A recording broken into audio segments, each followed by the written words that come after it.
OSHA requires that industries conducting hot work operations have permits before they start working.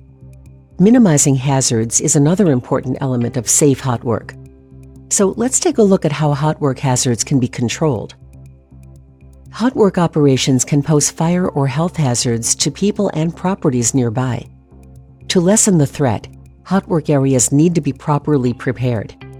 One of the main concerns is protecting combustible and flammable materials within the work area. Fortunately, you can take some safety precautions to minimize the risks.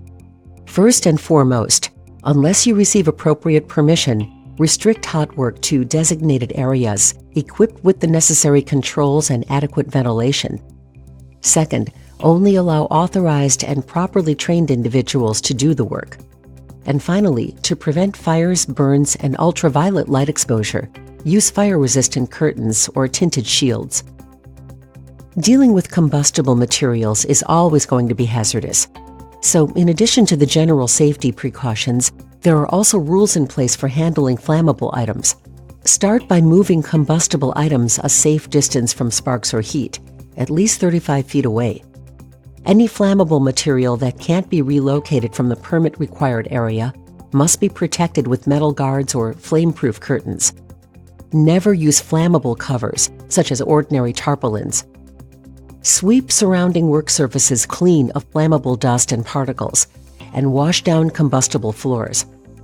Close all doors within 35 feet of the hot work, and tightly cover all floor and wall openings, including cracks and ductwork. These measures will prevent fumes, sparks, and heat from moving into other areas of the facility. If these requirements are not met, then no welding or cutting should take place. Now let's focus on another hazard that could affect the hot work environment: the atmosphere. The atmosphere in a hot work area can easily be dangerous to people working there. A good guideline to follow is to never start any spark-producing work until the zone has been completely cleaned of combustible residues. Even if a tank appears completely empty, latent vapors can still be ignited. So tanks or equipment that previously held flammable liquids must be properly purged. Once that's done, use a combustible gas detection instrument to verify the absence of explosive gases or vapors. It's also important to conduct atmospheric monitoring before doing hot work to check that the lower explosive limit, or LEL, is less than 10%. This is sometimes referred to as the LFL, or lower flammable limit. You also need to isolate any flammable sources that lead into the designated area. Follow appropriate lockout-tagout procedures to ensure dangerous machines are properly shut off and can't be started up while the hot work is being done.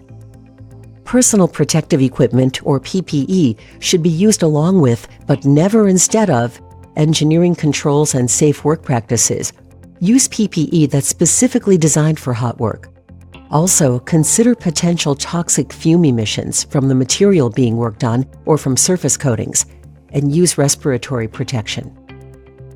Smoke, heat, and airborne dusts resulting from hot work may trigger a fire alarm, along with local horns, strobes, and an automatic fire department notification. That's why before work begins, you should evaluate the fire alarm and the potential to set off a false alarm.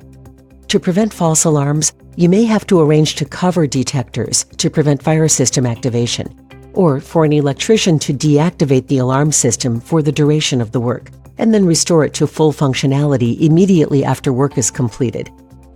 However, while an alarm may be turned off, this doesn't extend to the sprinkler protection system. This should never be shut off while hot work is being performed. When welding or cutting close to automatic sprinkler heads, use damp cloth guards to shield the individual heads, and then remove them when the work is finished. For additional protection, a fully charged portable fire extinguisher and personnel trained in using it must always be available at the job site. Certain fire extinguishers are appropriate for certain types of fires. At a minimum, a 5-pound ABC-rated extinguisher must be immediately available. This extinguisher is suitable for use on fires involving ordinary combustibles, flammable liquids, and energized electrical equipment. You also need the normal complement of building fire extinguishers on hand. A water fire extinguisher is generally acceptable if the hot work area does not involve electricity. To finish up, let's review what we've covered regarding hot work.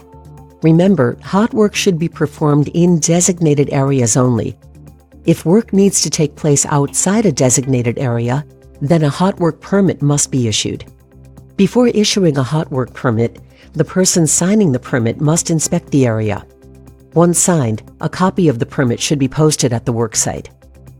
You should also inspect all spark-producing equipment before using it and ensure potential fire hazards are controlled during all hot work operations. Finally, remember that the fire watch must have suitable fire extinguishing equipment ready at the job site and remain a minimum of 30 minutes after hot work is completed. Now take a moment to practice what you've learned by answering some questions.